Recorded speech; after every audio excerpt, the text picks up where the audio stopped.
Olá, sejam muito bem-vindas e bem-vindos ao Vale Saúde. E no mês em que a gente comemora o Dia Internacional da Mulher, vamos falar sobre a saúde feminina.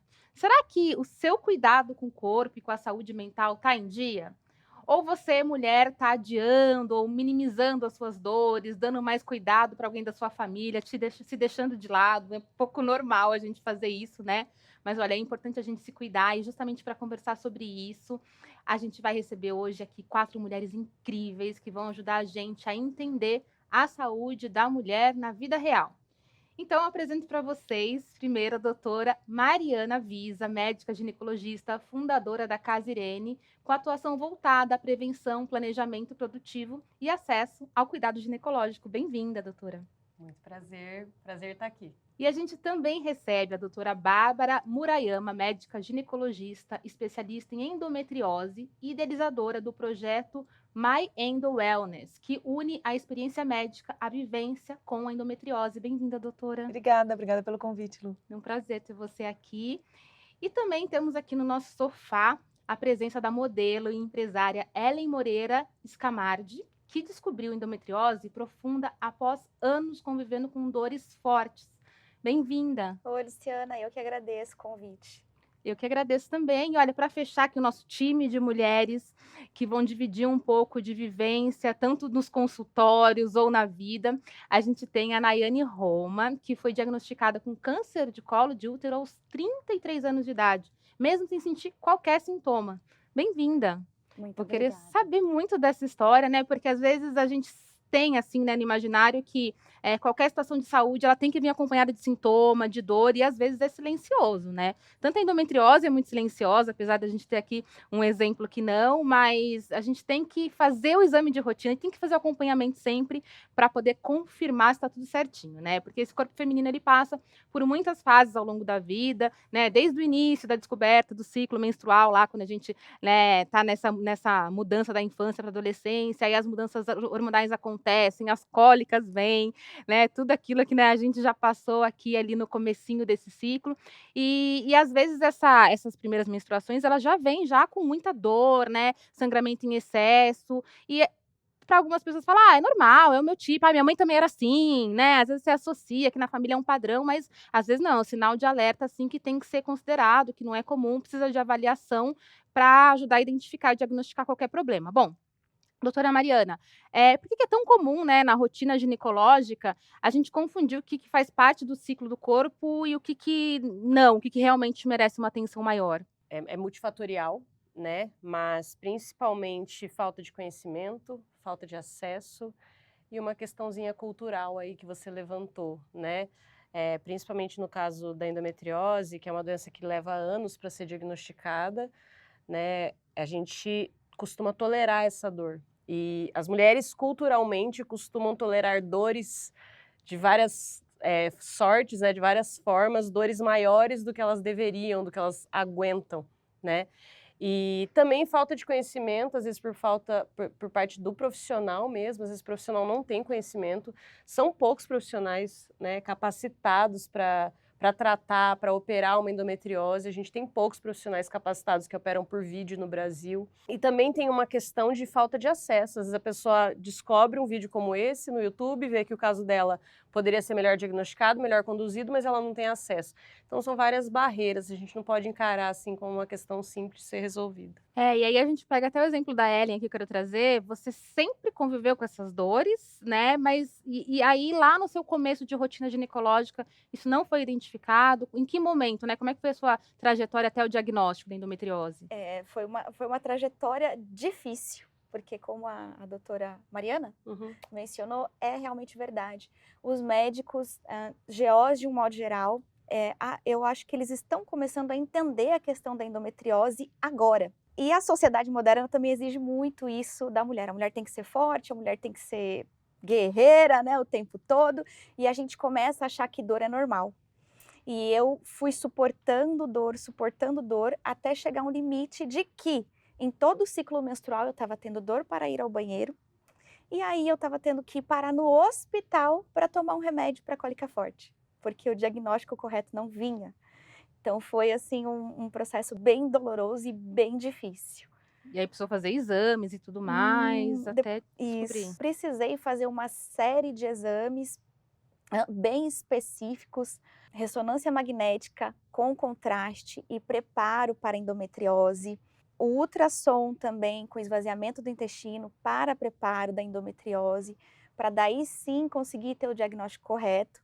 No meu caso, a endometriose estava profunda, então quando eu fiz a cirurgia robótica, que foi um sucesso em 2023, aí eu tive que fazer, por conta do estágio que já estava, uma ressecção intestinal, né? Uau! E eu cheguei a tirar 20 centímetros do reto, né? Para poder ficar tudo em ordem ali.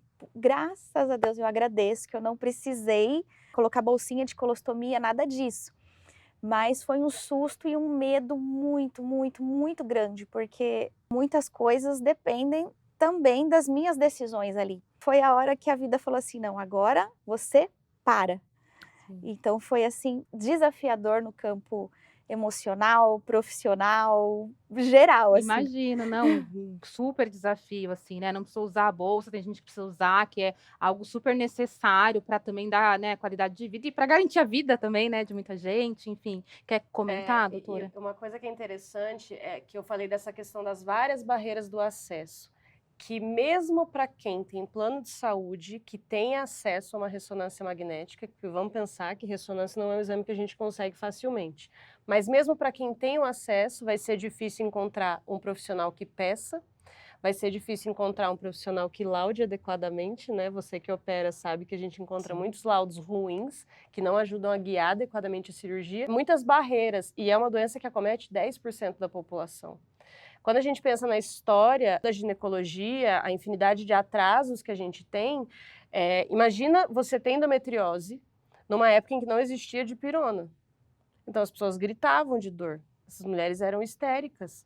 Então vamos resolver a histeria delas, vamos retirar o útero, vamos fazer uma histerectomia. Então o termo histerectomia, de retirar o útero, é um termo de remover a histeria daquela pessoa, a loucura. E hoje a gente sabe que também endometriose, não vou entrar na sua área que você entende melhor do que eu, mas endometriose não é uma doença que você resolve simplesmente tirando o útero. Né, é muito mais complexo. Olha o caso dela aí do intestino, né? Eu até queria colocar mesmo a doutora Bárbara para essa discussão, porque também já foi muito comum você ir tapeando, né? Ai, tem a dor, toma um remédio para cólica forte. Ai, toma anticoncepcional para você não ter, porque eu sei que aí também o anticoncepcional não vai agir só não ter a dor, mas também de alguma forma protege ela de avançar, é um mito, é uma verdade. Fala um pouco pra gente. Tem três partes do tratamento. Uma das partes é o que a gente chama de tratamento clínico não hormonal, entendendo que é uma doença crônica e inflamatória, que a gente vai mexer nos hábitos alimentares para ter uma alimentação anti-inflamatória, exercício físico, saúde do intestino, independente da paciente ter ou não lesão no intestino, a saúde do intestino é importante através da alimentação, da saúde mental, o sono, e aí entra muito da questão que eu trato no meu projeto, que é a questão de yoga, questões mais integrativas e tal. Aí também entra fisioterapia do assoalho pélvico para quem tem dor, porque vai ter disfunção desse conjunto de músculos e ligamentos e fáscias do assoalho pélvico. Entra a acupuntura, entra o nutricionista, entra o especialista em dor crônica, quando necessário, entra o coloproctologista, entra o gastro, entra o urologista quando precisa também tem alterações eventuais no ureter, na bexiga. Então, todo mundo entra nessa parte não hormonal. O tratamento hormonal, ele cabe. Aí entra essa questão, mito ou verdade? É verdade e é mito. Então, tem duas questões. Antes, a gente achava que o anticoncepcional, ele tratava a doença. O anticoncepcional, ele parte para tirar a dor e ele diminui um pouco a inflamação. Então, por exemplo, para quem tem cistos de ovário e usa um tratamento hormonal que bloqueia a ovulação, então são basicamente todos menos o DIU medicado. O DIU medicado ele é ótimo, ele serve para alguns casos, mas ele não serve para quem tem cisto no ovário, porque ele não bloqueia a ovulação. Os que bloqueiam a ovulação vão também diminuir o cisto. Também vai proteger, vai diminuir risco de câncer de ovário e risco de câncer de endométrio, que são riscos um pouquinho aumentados nas pacientes que têm essa doença, que é benigna e que a maioria não vai ter câncer, mas que a gente vai ter que fazer esses ajustes. O tratamento hormonal, ele é muito útil. Por exemplo, depois da cirurgia, é recomendado, já cientificamente comprovado, usar pelo menos 6 meses. Mesmo uma paciente, Bárbara, eu quero só tratamento natural. Beleza, mas durante esse tempo, vamos usar 6 meses pelo menos? Por quê? vai diminuir chance de recidiva, de retorno da doença nos primeiros 2 anos. Então, é uma coisa importante para a gente fazer ali, pelo menos naquele momento. E depois a gente negocia. Se a paciente está fazendo toda a parte do tratamento clínico não hormonal bacana, talvez a gente possa manter. Posso usar as 3 coisas ou usar uma das estratégias. A cirurgia, ela vem basicamente dor que não melhora com o tratamento clínico, melhorar fertilidade, especialmente em casos que a gente tem casos mais avançados, então pacientes com estágios mais 3 ou 4 da doença. E quando a gente tem situações específicas nos exames. Então, por exemplo, eu tenho cistos maiores que 5 centímetros, eu tenho lesões intestinais que acometem mais de 50% da luz intestinal, que pode ter uma obstrução intestinal. Quando pega o caminho da urina ali no ureter, quando tem um nódulo no diafragma, que é o músculo da respiração, ou nos nervos, enfim, situações mais graves no exame. Aí mesmo se a paciente não tem dor, eu vou ter que operar. Se não, eu posso avaliar caso a caso de forma individualizada ali. O ideal é que a paciente passe por uma cirurgia única durante a jornada de vida dela de endometriose, que começa lá na adolescência, quando ela começa a ter cólica, que muitas vezes não vai ser valorizada, infelizmente. A gente sabe, como a Mari falou muito bem, que a endometriose pode demorar até 7 a 10 anos, de acordo com os estudos, e a paciente passa por 6 a 8 médicos até conseguir um diagnóstico, mesmo contando que ela tem cólica. Eu mesma também sou portadora de endometriose e só fui descobrir sozinha depois que eu já era especialista na doença. E falar, opa, acho que essas coisas aqui que eu tenho deve ser endometriose. E ainda passei com um dos meus professores, meu professor falou, paciente que tem endometriose é tudo louca, Bárbara, você não é louca. Eu falei, não, sou louca, devo ter essa doença, mas ele não questionou. Depois, enfim, aí fiz todo o processo, os exames com preparo intestinal, com os especialistas que eu conheço e tenho o privilégio de ter acesso, para dar, então, continuidade no meu tratamento. Então, a gente tem essas 3 formas e o tratamento precisa ser individualizado, ele é complexo. Uma coisa que eu acho que é legal a gente pontuar, né, ela precisou de cirurgia de intestino e frequentemente a gente pode precisar, e é importante mesmo quando a paciente, mas eu não sinto sintoma intestinal. Ela tinha, tem pacientes que não têm. Posso deixar a lesão no intestino para não ter que mexer no intestino? Não. Se a gente vai operar, eu preciso tirar todas as lesões. O útero, não. O útero eu só vou tirar se ela tiver doença uterina. Ela pode ter miomas, adenomiose e outras questões. Né? Infelizmente, muita gente ainda trata aqui no Brasil e fora, tirando o útero. E deixa as lesões de endometriose. Aí a endometriose não é tratada, a paciente continua com dor. Aí ela volta no médico e o médico fala, não, mas você já tirou até o útero, por que você está com dor? Você está louca, você está com problema psicológico. E, na verdade, ela está com a doença, porque ela tirou o útero, mas as lesões de endometriose continuam lá. As lesões de endometriose que estão ao redor é que precisam ser retiradas. O útero pode ser mantido, no caso de uma pessoa que quer engravidar, ou não, enfim, ou por escolha. E quando a gente tira as lesões intestinais, essa é uma dúvida muito grande das pacientes e um medo, né? A bolsinha, né? A colostomia. A maioria das pacientes não vai precisar de colostomia. Vai tirar as lesões do útero, do intestino, a gente vai conectar imediatamente durante a cirurgia com a equipe de coloprocto junto. Para vocês terem ideia, eu opero há mais de 20 anos endometriose, eu só tive 2 casos que eu precisei de ileostomia. A maioria a gente consegue conectar direto, então isso é bem importante da gente contar, porque as pacientes têm 2 medos, do intestino e da anestesia, normalmente na cirurgia. E de perder o útero, às vezes, quando tem desejo de permanecer, né? Os anticoncepcionais, eles não são vilões, eles são aliados e eles tiram a dor com muita facilidade, mas eles têm, óbvio, um monte de efeitos colaterais chatos que a gente vai precisar negociar com a paciente, explicar, gerenciar. E eu sempre falo para os pacientes, se você não quer usar anticoncepcional, você vai ter que trabalhar mais. Você vai ter que fazer mais exercício, mais atividade física, ter uma vida mais regrada, ter mais restrição. E talvez mesmo assim você ainda precise operar ou tomar remédio. E às vezes vai ter por alguns momentos, é dinâmico o tratamento. Então, não é porque eu prescrevi um anticoncepcional hoje, você vai usar para sempre. Né? Você vai usar um período, a gente vai revendo isso ao longo da sua jornada. E Nayane, a gente falando aqui de dor, falando da questão do útero, você teve um câncer de colo de útero e você não sentiu dor. Foi num exame preventivo, né, que você foi ali e identificou nesse exame de rotina. Conta um pouco pra gente como é que foi essa descoberta, então. Sim. A minha história ela é muito assim, impactante, impressionante, praticamente um milagre. Eu era totalmente assintomática, nunca tinha sentido nada. Eu sempre fui atleta, eu sou profissional de patinação artística. Então eu sempre tive o esporte na minha vida, sempre me alimentei direitinho, sempre fiz todos os exames ao decorrer da vida. Tive 2 gestações pré-natal, tudo perfeito. E daí em plena pandemia, que tava todo mundo em casa, eu senti uma voz, uma intuição falando que era para eu ir fazer um check-up. Não vou ignorar. Liguei para minha médica, falei, Júlia, você tá atendendo? Como é que você tá? Porque a gente estava em pandemia. E ela falou, não, vem, eu vou te atender de máscara. Eu tava bem, assim, impressionada com tudo que eu tava sentindo intuitivamente. Ela pediu todos os exames, de sangue, transvaginal, todos ok. O Papa Nicolau deu alteração de alto grau. Quando deu essa alteração, a gente achou super estranho. E aí ela me encaminhou para uma especialista em colo de útero. Quando eu fui fazer a consulta, já na consulta, ela me diagnosticando, ela já falou, Nayane, você está com uma infecção pelo vírus HPV e é 99% da probabilidade que você vai ter que tirar uma parte do seu útero. E eu assim, como assim, né? O que está acontecendo? Aí ela me explicou que ia ter que tirar um cone do meu útero, perguntou se eu não ia querer engravidar mais, eu falei que já tinha 2 filhos, que tava não queria mais. E aí tá, nós fomos para a cirurgia. Tirei um cone, fiz a conização, tirou, até então estava curada. E aí, na autópsia, eu entrei dentro do 1%, que é onde me deu o início do câncer do colo de útero. E aí a indicação após isso foi retirar o meu útero por inteiro.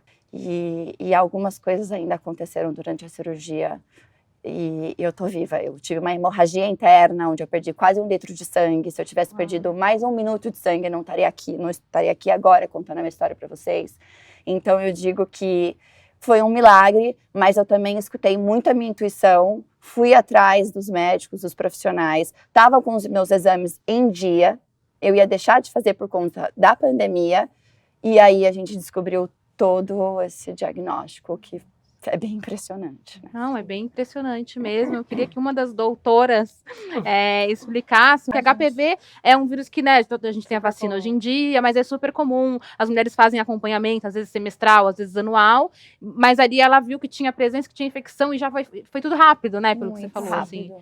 A gente tem, então, o HPV, que é o principal causador do câncer de colo de útero, né? Hoje a gente tem os exames moleculares, então a gente consegue só identificar o HPV e às vezes a pessoa ainda não está com a doença. Eu brinco que assim, o vírus está aqui, está no nosso ambiente, mas ele ainda não está causando machucado. O exame vem com HPV positivo, mas ainda não tem uma lesão no Papa Nicolau, nem na colposcopia, nem na biópsia. O dela já estava no estágio mais avançado. Então aí a gente tem basicamente dois grupos, lesões de baixo grau, que são um degrauzinho mais perto do normal, que a maioria às vezes até volta para o normal só acompanhando, se for uma pessoa saudável, e as lesões de alto grau, que essas são mais perto de um câncer. A maioria das pacientes vai fazer aí o CAF ou o cone, são 2 técnicas cirúrgicas que vão tirar um pedacinho maior do colo do útero. É o principal lugar onde o HPV gosta de se alojar. Quando é uma lesãozinha pequenininha, faz o CAF, tira esse pedacinho, vai para a biópsia, o cara fala, estava totalmente aqui, então tirei tudo, não tem mais nada. No caso dela, então, ele pegou esse pedação maior e quando ele olhou a sala, ele falou, olha, isso aqui já está mais avançado, isso aqui já é um estágio inicial de câncer, um câncer inicial de colo de útero, né? Provavelmente um adenocarcinoma, enfim. Provavelmente ela fez outros exames para ver se essa doença já não estava espalhada. Como é inicial, provavelmente só uma histerectomia, um Vertime, que é uma histeria um pouquinho maior, que tira uns outros pedacinhos ali da pelve. É uma cirurgia complexa, feita por oncoginecologistas, e ela é a cura, vai continuar acompanhando, né, durante os anos. Graças a Deus, no meu caso, não precisei tirar só nada. A esteré mesmo. E aí as trompas. E aí permaneceram os ovários, que funcionam, graças a Deus, muito bem. Isso. Mas porque eu descobri no início do início. E uma coisa que eu acho muito importante falar, o porquê da prevenção, porque tem uma margem de 50% de erro do Papa Nicolau. Se eu faço 1 ano, e tá ok. Só que o médico não conseguiu diagnosticar ali o vírus, entendeu? E aí eu tenho a resposta de que tá ok. No ano seguinte eu falo, tá ok, então esse ano eu não preciso fazer. E vou fazer no 3º. Quando eu vou fazer no 3º, isso já deslanchou. No entanto, que se daí eu tivesse feito a pessoa faça no 2º, aí ela já vai realmente descobrir porque o vírus desenvolveu um pouquinho. Por isso que é tão importante anualmente fazer os exames. Papa Nicolau, você tem toda a razão. E quando a gente tinha só o Papa Nicolau, que é uma citologia, aquilo que a gente põe no microscópio para olhar, na aula de química na escola, esse realmente, ele tinha, quando a gente já vê uma alteração na célula, ou seja, o vírus já entrou, já está lá causando. Hoje a gente tem exames moleculares, que a gente consegue pegar essa infecção antes.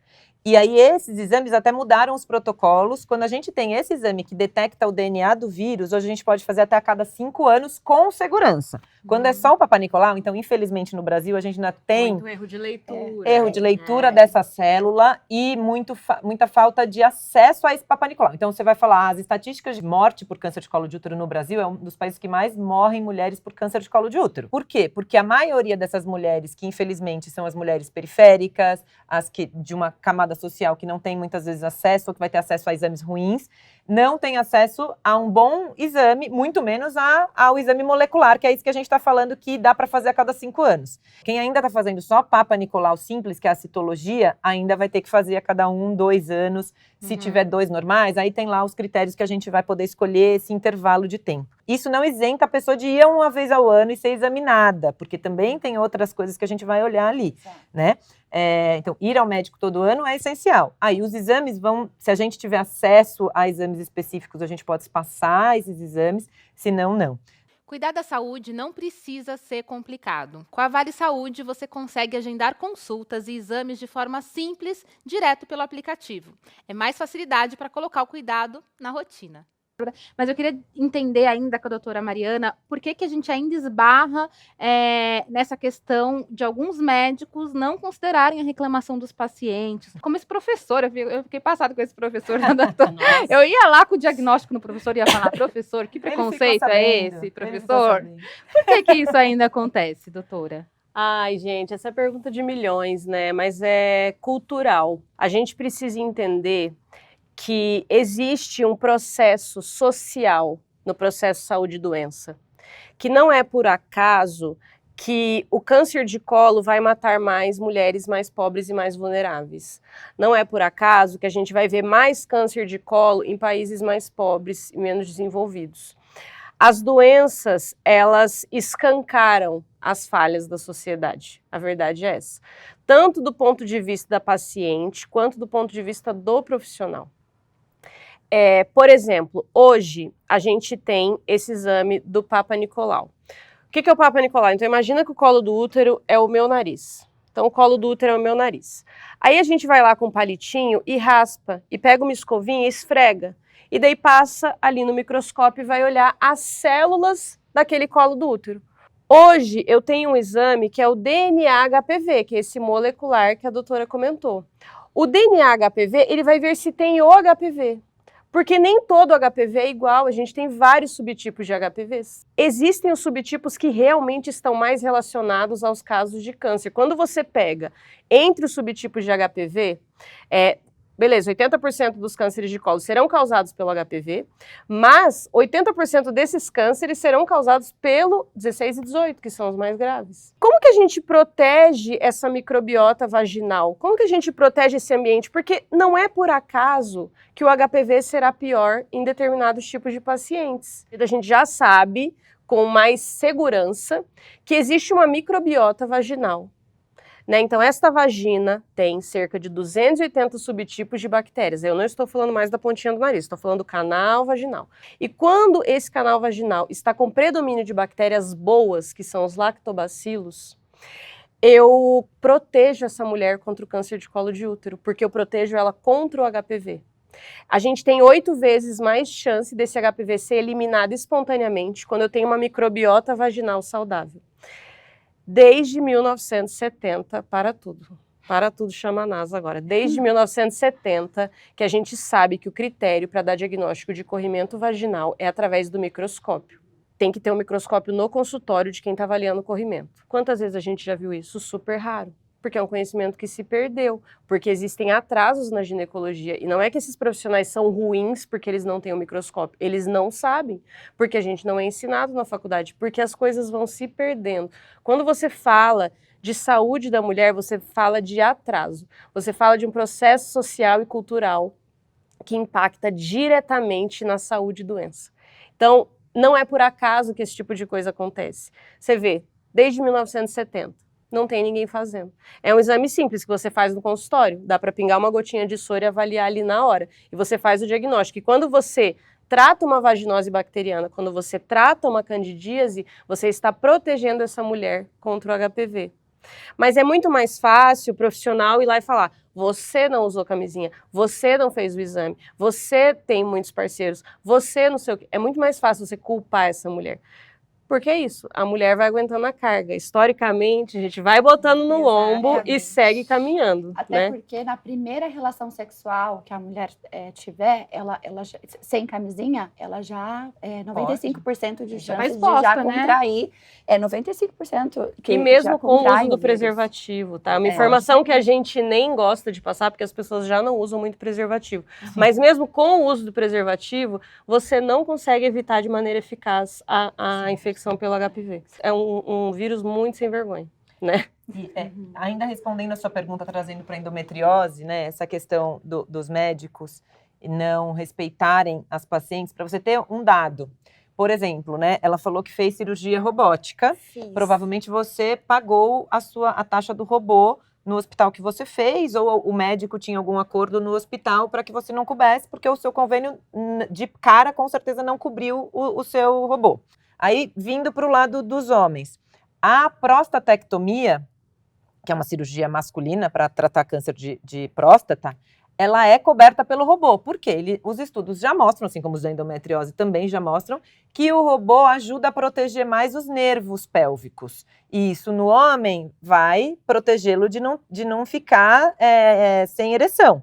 Na mulher vai melhorar a dor dela, a cirurgia dela. E a vida sexual E a vida sexual também. Mas, provavelmente, quem assina todos os papéis liberou na ANS o robô para os homens. A mulher, não. A gente vai ter que fazer as nossas negociações, ou individuais enquanto cirurgiã, ou da paciente, etc., para o robô ser Não é uma garantia coberto. já dada, né? Não, Como é não para é. os Como é homens. para o homem. E Não é pelo deveria. mesmo motivo. E tem literatura comprovando tanto o benefício para um lado quanto para o outro. Tem estudos. Mas as políticas não acontecem de forma igualitária para homens e mulheres em nenhuma questão. A gente tem muitos vídeos de encenação de mulheres indo ao hospital e sendo destratadas. Mulheres pobres, negras, indo para o hospital e serem destratadas. Se vai uma mulher branca, arrumada, já é melhor tratada. Se vai um homem, imediatamente tem uma veia pega e uma dipirona correndo na veia dele. Então a gente passa por essas dificuldades. Inclusive, a Ellen também relatou que passou, né, por mais de um, que não foi escutada. O que você faria diferente, assim? Você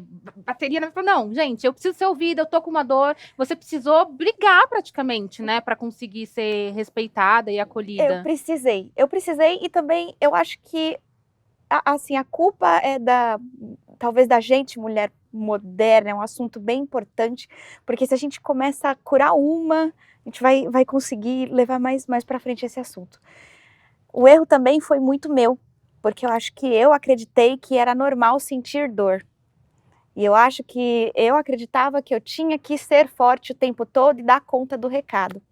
Então eu chegava lá, o médico falava que não era nada, eu acreditava naquilo, eu acreditava na dor e ia seguindo a vida, até que chegou o momento que ficou insustentável. E aí eu tive um pouquinho de sorte, porque eu passei no médico, nos equipamentos que ele tinha já no consultório, ele conseguiu visualizar lesões da endometriose, ele falou: menina, como que você está aguentando? Eu cheguei e falei assim: doutor, eu estou exatamente aqui hoje porque eu não aguento mais. Eu chorei até, eu falei: me ajuda, sabe assim, eu desabei mesmo. E aí ele olhou para mim e ele falou: olha, realmente seu caso é um caso de emergência. Eu moro no interior, então eu passei primeiro no hospital do interior, me mediquei um pouco de dor e vim de madrugada para São Paulo. E aí, na recepção do hospital, eu falei assim: liga para o meu médico, porque eu não vou embora enquanto alguém não me atender aqui e não me socorrer. E aí eu entrei com uma emergência. Eu agradeço a Deus, claro, porque eu tinha o recurso para poder pagar o médico, e aí depois eu me entendi com o plano de saúde e deu tudo certo com o meu plano. Mas foi assim uma coisa que eu realmente precisei ali na hora despender um valor que não foi tão baixo para poder conseguir fazer a cirurgia naquele dia. E deu tudo certo. Olha o que ela falou que é importante. Ela falou assim: o erro foi meu. Ela começou com essa frase. Não foi seu. E não foi. E é muito importante. Eu me senti muito relapsa comigo. Não, E é importante a gente dizer isso porque, assim, é o inconsciente coletivo, ou consciente já coletivo, de gerações e gerações falando pra gente, não, você tem que aguentar. É, Filha, tem que você não pode aguentar, faltar na aula. Toma um Buscopan. Não, põe uma bolsinha de água Quem quente. que ia te Amarra- substituir se amarra você não fosse aqui. trabalhar? Então, Sabe? Então, assim... foi isso que eu aprendi. E assim, provavelmente o dela também. A culpa é minha porque... Não tô falando que é o seu caso, mas a gente se sente culpada e não é Nós culpada. mulheres, a gente sempre tende a se culpar, Sim. sempre, né? Mas eu tenho 2 pontos muito relevantes que eu acho importante falar em relação à dor.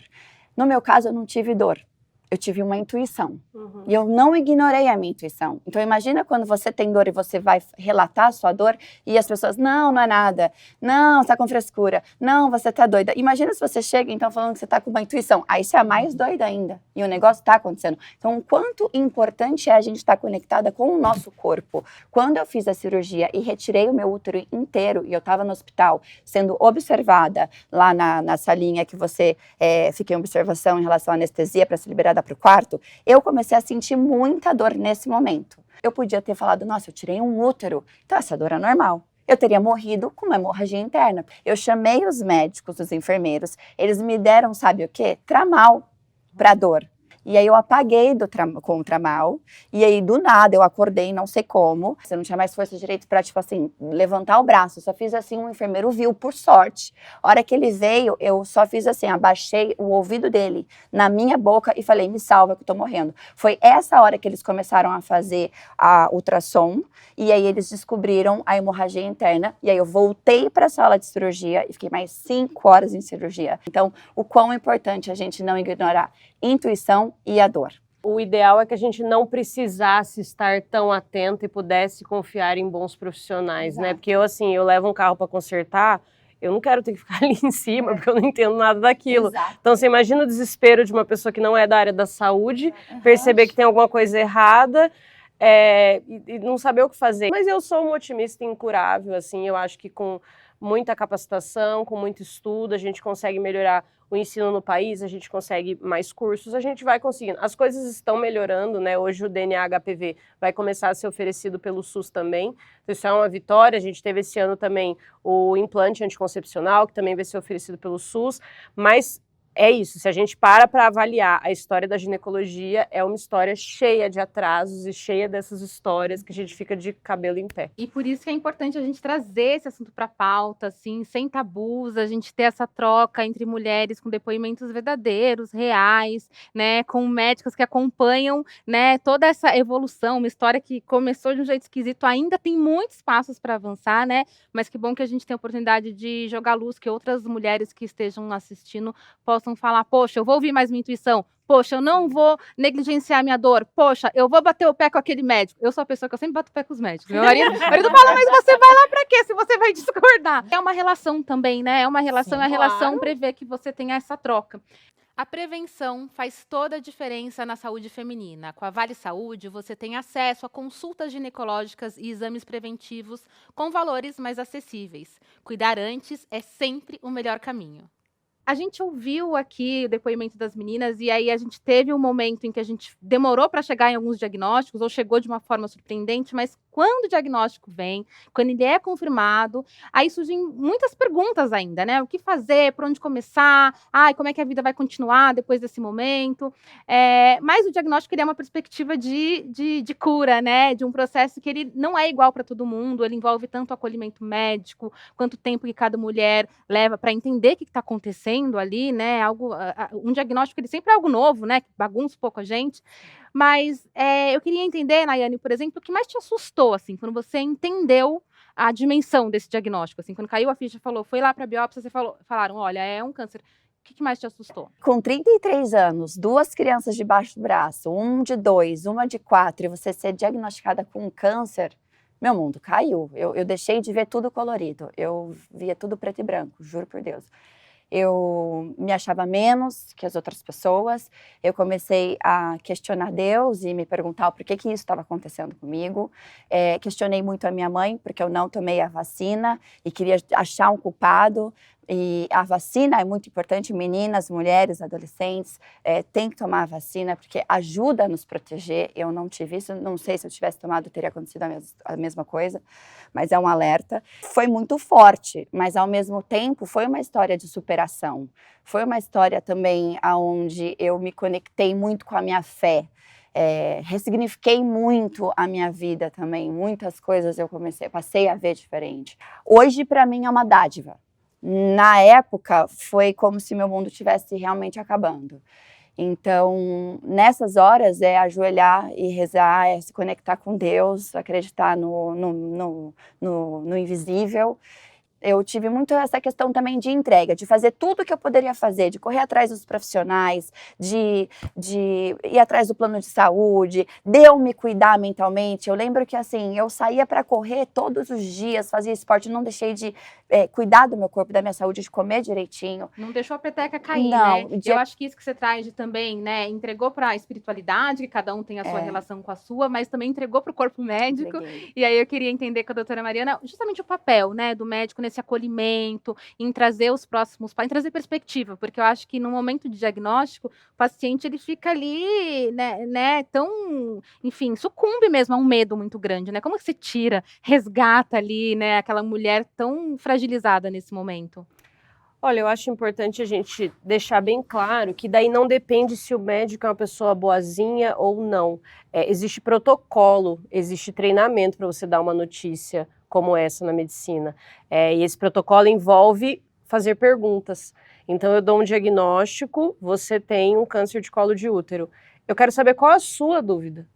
Porque se eu der a notícia para cada uma de nós, cada uma vai ter uma pergunta diferente. Tem paciente que vai querer saber do tratamento, outra vai querer saber da cirurgia, outra se o plano cobre, outra quanto tempo de vida. Tem gente que não quer saber nada, tem paciente que não quer saber nada. E se ela não está pronta naquele momento para ouvir, daí paciência, a gente não vai falar, porque ela não está no momento. Mas tem o passo a passo, levar para uma sala adequada, você fazer perguntas, o que você quer saber, o que você entendeu, qual a sua dúvida. E o que eu digo para as minhas pacientes é: procure outras pessoas com diagnóstico semelhante, porque as outras mulheres nos fortalecem, as outras mães nos fortalecem, as outras pacientes nos fortalecem, né? A gente que é médico discute caso um com o outro quando a gente está inseguro, e isso é uma boa prática que se estende para as demais relações, né? Até para trocar um pneu de um carro, a gente pede uma segunda opinião. Aí com a nossa saúde, o primeiro maluco lá que fala que a gente tem que vai morrer, que não sei o quê, e é uma loucura, e você fala, nossa, meu Deus, aí você vai acreditar naquilo? Não. Eu recomendo o YouTube mesmo para as pacientes. Eu falo, tem muito vídeo bom, recomendo canais. Falo, essa pessoa fala desse tema, essa aqui fala desse, e indico. Como é que foi para você esse momento de diagnóstico, Ellen? Assim, quais foram as sensações que te tomaram? Uns anos antes, 2018, 2019, eu fiz alguns exames e aí a doutora falou assim, olha, você tem endometriose. Porém, não era um assunto que se falava. A gente não tinha tanta informação sobre como estamos tendo agora. Então eu meio que, eu tenho endometriose.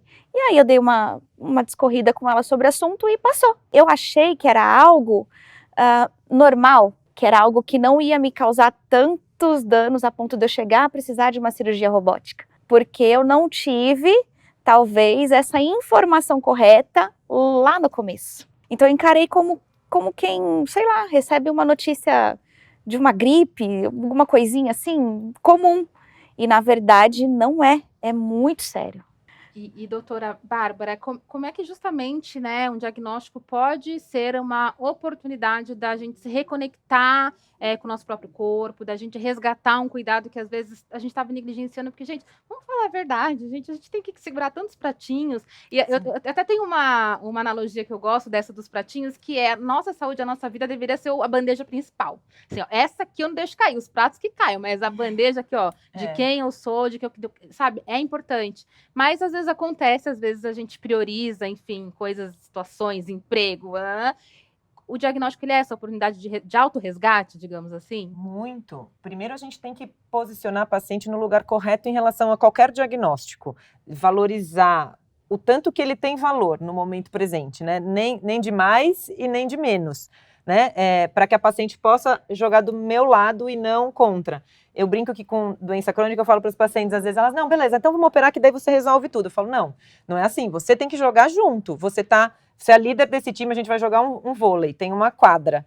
Não adianta você traz a Mariana, traz a nutricionista, traz todo mundo e você vai lá pro outro lado comer hambúrguer. Não dá. Você vai jogar uma bola na minha cara, a gente não vai conseguir trabalhar. Você precisa estar jogando junto. Então, o que você consegue fazer hoje? Não é fazer tudo, não é mudar, virar fitness do dia para a noite. Isso não vai acontecer com ninguém. É um processo longo. Então, você consegue hoje tomar um copo de água a mais? E não se culpe se você não conseguiu fazer exercício hoje. Muito eu fui buscar em outras filosofias, né? Eu me tornei professora de yoga e tô até para publicar um estudo científico que a gente está fazendo de yoga para endometriose, que a gente conduziu durante 2 anos. E eu fui pro yoga e fui para outras filosofias para tentar entender, porque eu cheguei num ponto que eu falei, gente, só o remédio, a cirurgia não está resolvendo. E as pacientes sabem que precisam se alimentar melhor, que precisam se exercitar, que precisam meditar, mas as pessoas estão fazendo isso. Como que eu convenço essas pessoas a fazerem isso? E aí o que eu tento é isso, é no dia a dia trazer a paciente. Às vezes é uma paciente que se pega muito no passado, traz para cá.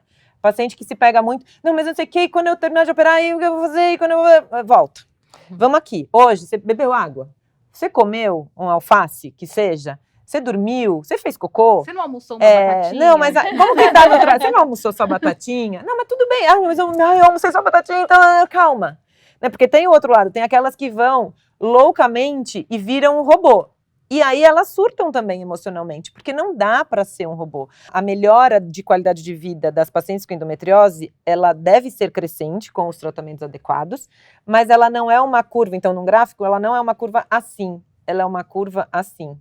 No sentido de que a gente vai ter altos e baixos. As coisas vão acontecer e eu vou ter que lidar com isso tendo endometriose ou sendo uma vencedora de um câncer, tendo filhos. Meu filho acabou de passar por uma cirurgia esses dias. E eu tô aqui, e vamos, né? Se fosse ontem a cirurgia, talvez eu tivesse ligado e falado, olha, não vai dar para eu ir. Então, como que a gente vai equilibrando os pratinhos? Mas, ó, o momento presente é hoje, tô aqui, 100%.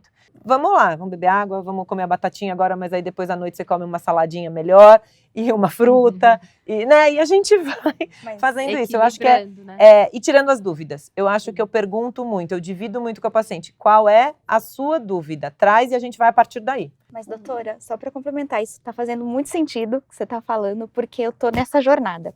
Então, agora melhorei a alimentação, eu estou fazendo atividade física, eu estou recorrendo a umas questões de medicina chinesa, como acupuntura, yoga. Eu já tenho uma professora que a gente está para começar, então eu já comecei toda essa jornada, mas uma mulher curada, ela cura o entorno. Sim. Porque daí hoje, com as minhas equipes de trabalho, algumas dicas às vezes de exercício, eu falei para eles, agora o que vocês acham da gente começar a fazer de manhã esse pequeno exercício?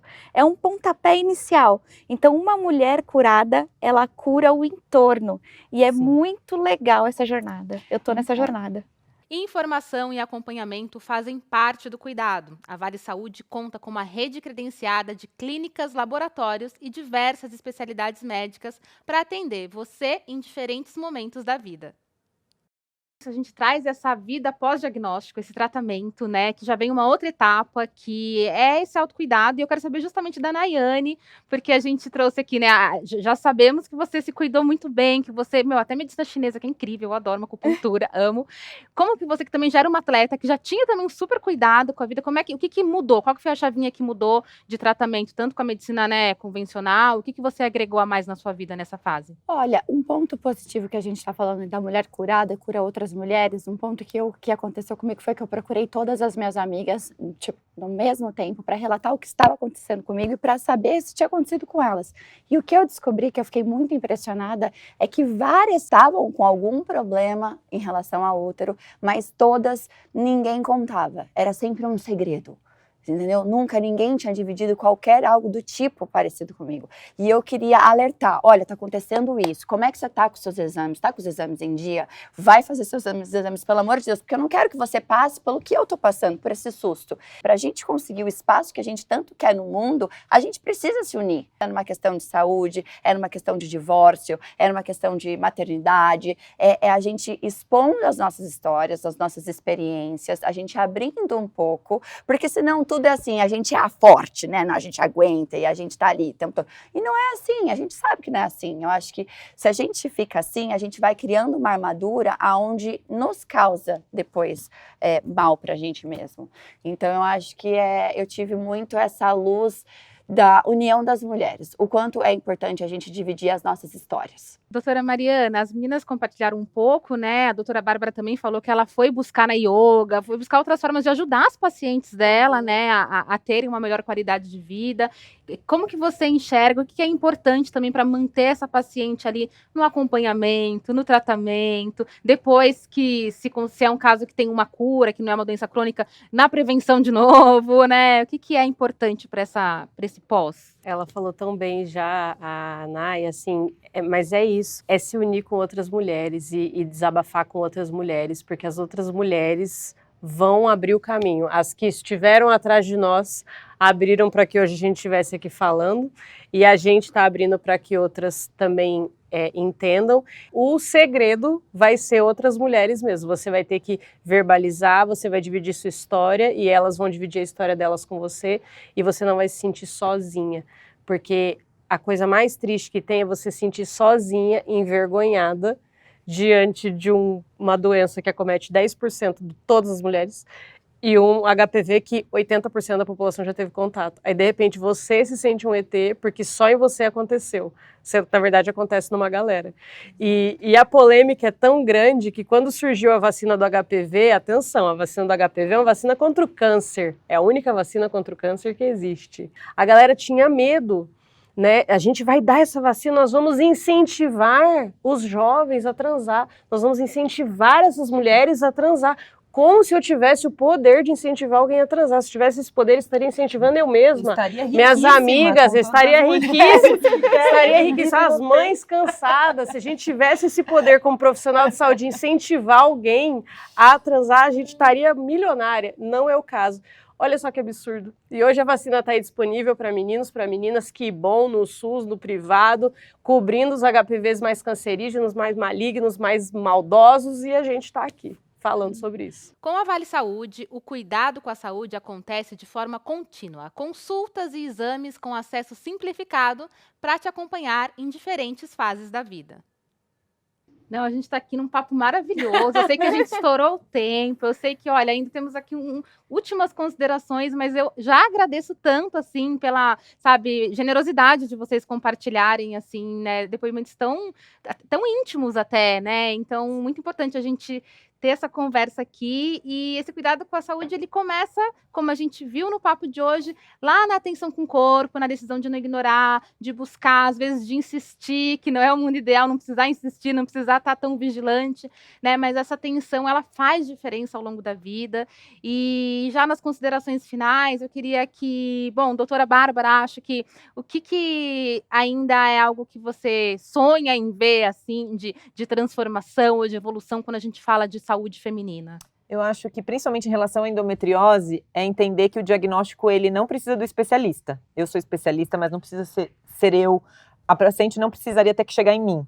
Qualquer médico, qualquer profissional de saúde pode fazer esse diagnóstico ouvindo a paciente e ela queixando de cólicas fortes que atrapalham a vida dela, de dores na relação sexual, se ela já tem vida sexual, e outros sintomas gerais. Esses são os básicos, né? Pensar nisso e já começar a orientar uma alimentação, se alimente melhor, faça exercício, só isso já vai mudar. E procure um especialista depois. Mas se a gente fizer isso, a gente já vai economizar 10, 15 anos aí de sofrimento dessas mulheres, e aí quando chegar no especialista vai estar mais fácil de tratar, talvez não precise perder 10 centímetros de intestino, como que aconteceu com ela, e manter a rotina, mesmo de qualquer forma, assim, né, e que os médicos que estejam lá, os profissionais de saúde que estejam ali no dia a dia, seja no SUS, seja no convênio, seja nos consultórios particulares, que escutem os pacientes. Eu sei que muitas vezes tem cobrança superior, que não é, né, assim, de chefias e tal, mas que a gente consiga ter esse tempo para ouvir um pouquinho os nossos pacientes e para que as coisas consigam andar de uma forma melhor, né? Enquanto a gente não tem esse lugar perfeito de médicos e profissionais de saúde que vão ouvir 100%, que a gente se prepare um pouco em casa, vejam os conteúdos de internet de boa qualidade, ouça o corpo, já vai para aproveitar o tempo, porque é isso. De repente a minha consulta tem lá 1 hora, 1 hora e meia disponível, uma consulta ali do convênio do SUS tem 5, 10, 15 minutos, então se a paciente já vai mais preparada, claro que isso vai ajudá-la a conseguir alguma resposta ali naquele tempo que ela tem, né? Não é o ideal, mas é o que infelizmente a gente tem, então a gente tem que tratar com o que a gente tem. Mari, assina embaixo, acrescenta o quê? Assina embaixo e vou dar uma dica para as pacientes que estão aí. Meu Deus, como que eu vou achar um bom profissional se eu não tenho, né, conhecimento para avaliar um currículo, para avaliar se ele tratou bem, se não tratou bem? Bons profissionais gostam de ser questionados. Então, se você questiona e a pessoa já reage mal, já é um sinal de alerta ali para você falar, vou procurar uma segunda opinião. Porque a gente gosta de ser questionado. Doutor, eu li aqui um artigo, eu vi aqui uma pessoa falando na internet, eu vi um vídeo falando assim, beleza, vamos conversar sobre esse assunto, o estudo que a pessoa trouxe, tem essa falha, mas tem esse benefício. A gente não sabe tudo, né? A medicina é a ciência das certezas temporárias, né? Então, um bom profissional, ele está sempre se questionando e ele não vai se ofender de ser questionado, e muito menos de você chegar falando que você viu um vídeo no YouTube, um vídeo no Google, até porque o próprio profissional pesquisa no Google e no ChatGPT também. Então, né, é isso. Ai, maravilhosa. Ellen, a gente não gostaria de ter que passar por uma situação adversa, por uma doença, para ressignificar a vida, né? Mas às vezes é necessário, e eu queria saber o que você ressignificou, assim, quem que é a Ellen hoje, né? Depois desse diagnóstico, cirurgia, tratamento, é uma mulher mais segura, que se cuida mais? Sim, com certeza. A Ellen era uma workaholic que colocava trabalho e todos na frente e ela por último. E ela pagou o preço com a própria saúde. Então hoje, o conselho que eu dou para todo mundo é se coloque em primeiro lugar. Realmente faça o seu check-up de saúde, procure os médicos, cuida da sua alimentação, faça uma atividade física, você primeiro. E aí, você estando bem, você vai conseguir também esparramar de uma maneira muito melhor essa qualidade de vida que você tem dentro de você para fora. Primeiro a gente, depois todo o resto. E você, qual que é a sua dica, assim, para as mulheres que estão nos ouvindo, que também precisam olhar mais para a sua própria saúde? Eu acredito que a gente nunca deva ter medo de compartilhar a nossa história, porque ao compartilhar a gente pode sim salvar vidas. E quando acontecem histórias fortes na nossa vida, a gente fica com medo de voltar no passado e sentir tudo aquilo novamente, de mexer com a gente. Mas é preciso a gente dividir, porque é só assim que a gente anda para frente, é só assim que a gente faz a humanidade prosperar, evoluir, ver onde aconteceram os erros, os acertos e como a gente pode ser melhores. E eu, como Nai, de não desistir dos sonhos, de acreditar que a gente pode chegar onde a gente almeja chegar, que a vida ela é uma só e que a gente não pode desistir, que a gente tem que continuar. E que existe um Deus maior lá em cima que cuida da gente o tempo todo. É isso. Muito obrigada, gente. Muito obrigada. Que a gente se cuide cada vez mais. No Dia Internacional da Mulher, a Vale Saúde te convida a se tratar com carinho, começando pela sua saúde. E mantém também seus exames em dia, mantém em dia, ouça com mais cuidado esses sinais do corpo. E viva nós, viva as mulheres, né? Nós somos muito potentes, né? Contra qualquer adversidade. Se cuidam. Obrigada e até o próximo programa Vale Saúde.